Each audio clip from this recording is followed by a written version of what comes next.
Yaani hizi ni harakati za kuwa Mchina, hivi vinaitwa vijiti, stick, Chinese stick.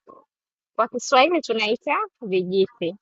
Kwa hiyo hapa ninahangaika kutumia vijiti mpaka nifanikiwe. Aa, hivi halafu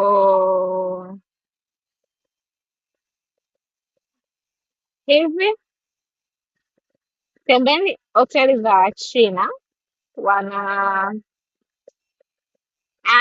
naongea na YouTube. At last nimefanikiwa. Hmm, sijui nahitaji Wachina ndio vitamu.